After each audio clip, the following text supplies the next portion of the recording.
Not only am I going to be looking at wide receivers you need to be picking up this week, but we're also going to throw in tight ends because I know this is a week that most people are struggling there. Starting off with the guys that you are free to drop if you need to make space on your roster.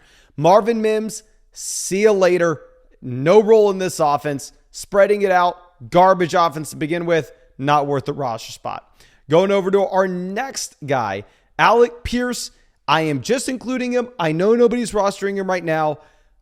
I don't think Alec Pierce is that interesting of a pickup. Hear me out. All right. You have 9 completions for Anthony Richardson this week. Projecting the volume in Indianapolis going into the future, it is going to be an extremely low volume passing attack. Josh Downs is about to come back into this offense. Adonai Mitchell, more likely than not, is going to expand his role. And Michael Pittman Jr. is the wide receiver 1. So while, yes, you have a massive blow-up game for Alec Pierce, 125 receiving yards, receiving touchdown, one of the best plays of the week with the A-Rich just bomb down the field. In terms of being able to actually project that and put it into your starting lineup, I don't know if you'll ever be able to. Don't pick him up. Not worth the roster spot. Now, our next guy will be Cole Kmet. Now, a lot of these graphs and stuff we use are from PFF. Nathan Jakey actually tweeted out, all this information about Gerald Everett, Cole Kmet during the preseason. It was already very clear that Gerald Everett was going to have a very large role. That carries over where during the season, it looks like Cole Kmet, not really somebody that you can be excited about. I would just go ahead. I would look to move on. Demario Douglas, also somebody that you can go ahead and move on from. If you are looking at Douglas, you just have other wide receivers here in New England that we weren't expecting to see volume actually get some. Tyquan Thornton, KJ Osborne combined for 9 targets. Demario Douglas only has 3. Jalen Polk only had 1, and Polk's going to continue to expand his role as a rookie here. And it's a really bad low-volume passing attack to begin with, so I'm not going to waste a roster spot on Douglas anymore. And then going over to our other tight end, Jonnu Smith also looks like somebody that you can just go ahead and move on from. He only plays 20 snaps out of a potential 71. He runs 16 routes out of a potential 44. This role just is not valuable enough to justify a roster spot. Go ahead and move on from Jonnu. But now let's go back over to the guys that we should actually be looking to pick up in order from least appealing to most appealing. Now, I will say the most appealing thing you could do right now is go take advantage of the free pick I hooked you up with on Underdog. More than less than half a total yard for Christian McCaffrey in tonight's game, only if you use code FLOCK. And also with code FLOCK, if you are a new depositor, you are going to be getting a free team review from yours truly on flockfantasy.com, a 50% deposit bonus up to $1,000, plus an additional special mystery pick'em, more than less than half a total yard for a player to be named soon. But let's go ahead and let's look at some of these guys. Our least appealing pickup this week, but I definitely think you can look at him if he's the only guy on this list, is going to be Yoshi in Cincinnati. Andre Yoshivas.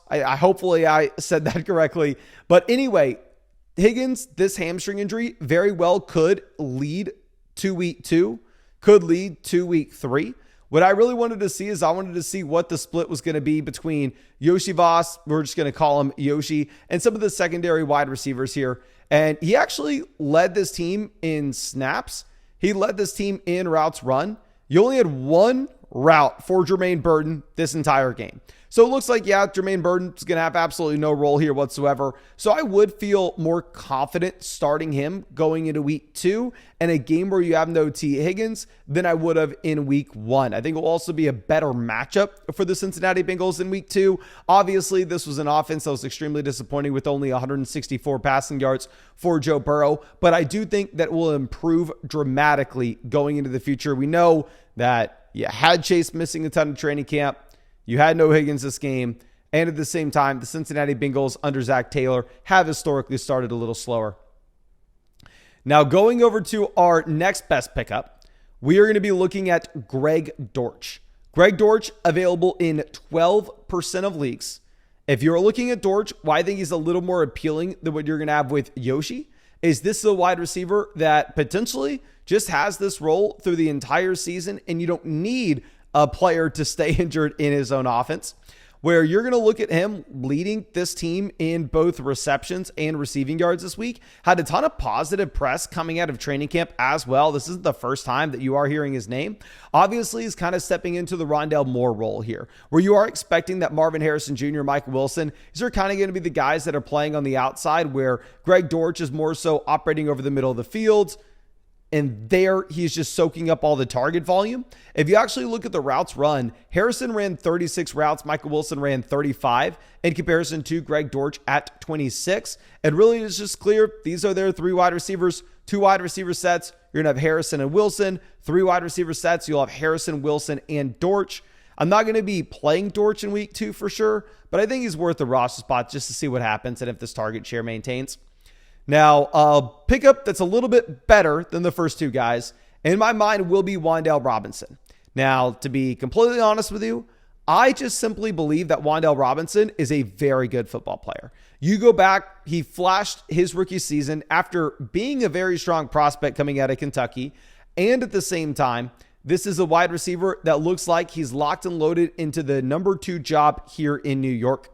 He actually leads this team in targets by a wide margin as well. He has 12 targets this week in comparison to Malik Nabers at 7. Now, obviously, Nabers is 1, a much better receiver, 2, operating much further downfield. So we'd assume that Nabers is going to do significantly more with his targets than Wan'Dale Robinson will. And yeah, I know I've talked about like how bad this Giants offense is going to be and how you want to be avoiding the wide receivers in said offense.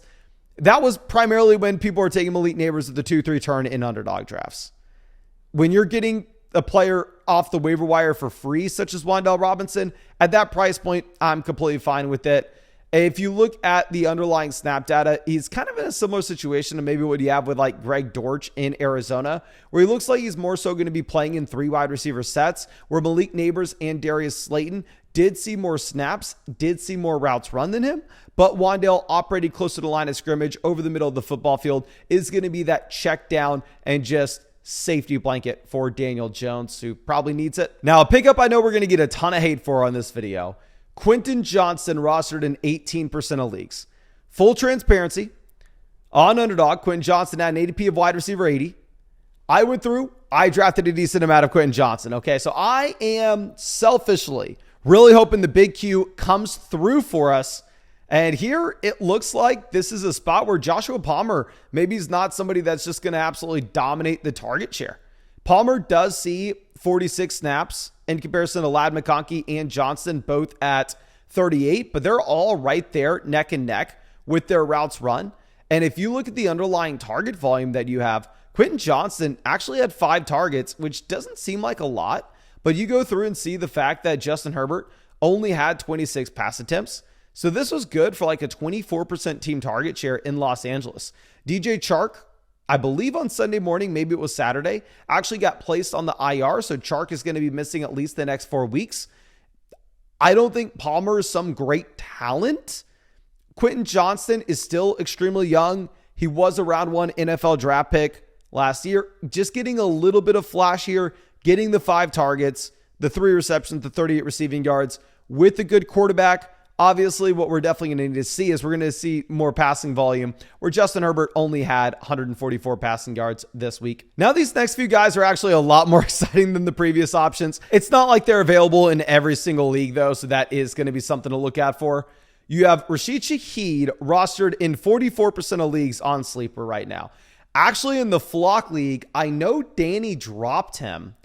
There's a chance that he's still out there on the waiver wire, and I promise you, I'll be throwing some fab dollars his way. I don't exactly know how much I'm going to be putting down on it. I don't know exactly what the claim will look like, but I do think it's definitely an interesting pickup here, where I don't want to overreact. I don't want to say, oh, week 1, all of a sudden the New Orleans Saints, they're not a bad offense. They're a good offense. No, I think it's very difficult to say that, but we can say that they're trending in the right direction. And if you look at Shaheed, this is a wide receiver that throughout in pretty much all of training camp was battling with lower body injuries. So for him to come out week 1, lead this team in targets, and in week 1, lead this team in receiving yards to score the receiving touchdown, I think it's just a very easy spot to go in on Shaheed, say that this is the guy that would be an interesting depth piece for your team, especially if you just dealt with maybe an injury to say like Puka Nacua and you're looking to get a fill in. Maybe you had a wide receiver like Terry McLaurin just completely bomb and do absolutely nothing, and you're worried that you may need a different starter in weeks 3, 4, or 5. Because one thing that may happen is if, say, the New Orleans Saints begin to trail some of these games, and all of a sudden the passing attempts for Derek Carr in week 2, instead of them being at 23, they're at 33. You may get an additional 2-3 targets going in the direction of Shaheed.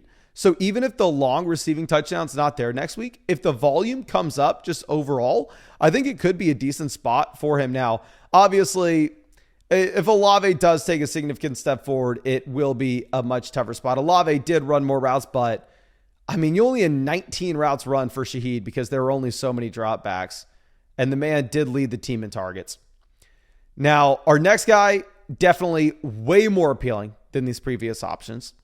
Khalil Shakir. Now, the issue with Shakir is if your league mates have any respect for themselves, he's already rostered. If you're in any respectable league, he's probably already on the team. The only time that he is going to be available if it's like an 8-team league on Sleeper. I just kind of want to talk about Shakir. So if you look at the Curtis Samuel usage that you had this week, Curtis Samuel actually only ran 9 routes. You had Keon Coleman, Matt Collins, Khalil Shakir. Matt Collins, in my mind, is not necessarily a long-term threat for Shakir here. Shakir gets the receiving touchdown, looks damn good while doing so. At the same time, he picks up 42 receiving yards, 3 receptions. The main thing is just Curtis Samuel doesn't make an impact week 1. A lot of this may be due to the turf toe, but where we initially didn't know what the breakdown was going to be with targets in between Keon Coleman, Khalil Shakir, and Curtis Samuel, if you remove one of these wide receivers from that trio, I think both other guys become a lot more appealing. And obviously, we were already all in on Keon Coleman, and Keon Coleman should be rostered in literally 100% of leagues. Now, the number 1 pickup this week outscored the combination of Trey McBride, Dalton Kincaid, Travis Kelce, Mark Andrews, Evan Ingram. He outscored all of them combined. Isaiah Likely. Now, I know we've already talked a lot of Likely. I know we've already talked a lot of Mark Andrews. And I know people are pissed at me for panicking with Mark Andrews.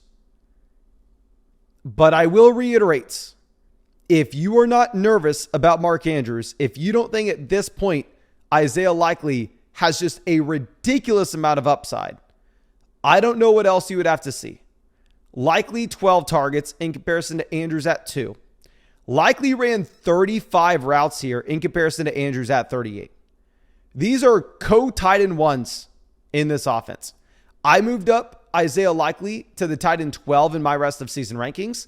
That was before the David Njoku injury. That was before the Jake Ferguson injuries.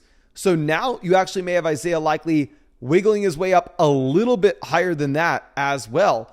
Isaiah Likely maybe tight end 9, tight end 10 off the waiver wire at the moment. I mean, he is only rostered in 31% of leagues. The tight end position's a complete debacle. I know we're going to have a lot of people saying, oh, watch the routes that Mark Andrews ran. He was always double covered. Oh, he was in a car accident. Oh, he wasn't at practice.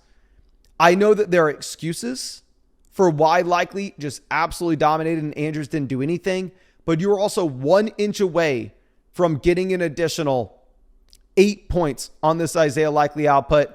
And then we could say that he outscored McBride, Kincaid, Kelce, Andrews, Evan Ingram, and Sam Laporta if he brought in that touchdown.